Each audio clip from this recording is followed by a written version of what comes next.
This was a bizarre death case. Someone had fallen from a height, and the massive impact had severely dented the roof of a delivery truck. I arrived at the scene quickly. What puzzled me was this: the roof was badly deformed, but there were no tall buildings nearby. The only structure in sight was 2 stories high, nowhere near enough to kill someone in a fall, let alone cause that kind of damage to a truck. I started analyzing the clues. The ground had a slope, and there were water flow marks. This wasn't the original crime scene. I looked toward a high-rise in the distance and figured the victim had fallen from there. The force of the impact, combined with the slope and water runoff, had caused the truck to slide to its current location. To verify my theory, I went to investigate that building. Sure enough, a janitor was sweeping up broken glass downstairs. This was the actual crime scene. I glanced up just as another piece of glass came falling down. My reflexes kicked in, and I dodged it. A second later, and we both have been done for. Still shaken, we decided to go inside and investigate. As soon as we entered the building, we learned the elevator had malfunctioned and was stuck on the 25th floor with 5 passengers trapped inside. Building security tried to contact the people inside, but the intercom only worked one way. The passengers could hear the security office,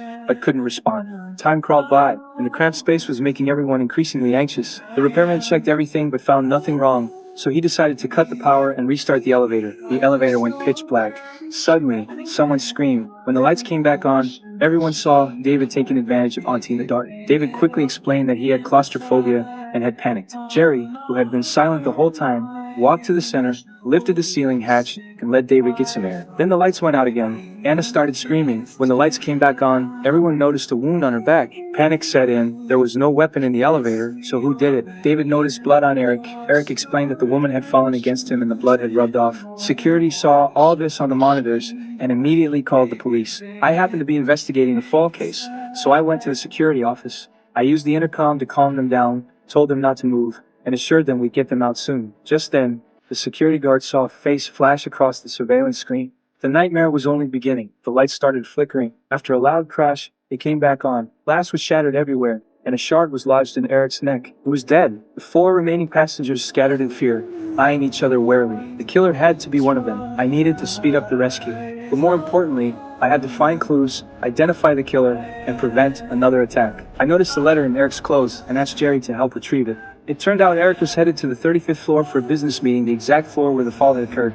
I discovered that Eric was a professional con artist with countless victims. The person who jumped had been one of them. The killer was likely seeking revenge for the deceased and was inside that elevator. The 4 survivors started suspecting each other. If the power went out again, they'd be trapped with a murderer. Auntie and David got into another argument. Auntie pulled out a can of pepper spray and pressed it, but it had expired, and nothing came out. David snatched it away, and Auntie finally backed down. Since the elevator broke down, the repairman had been checking very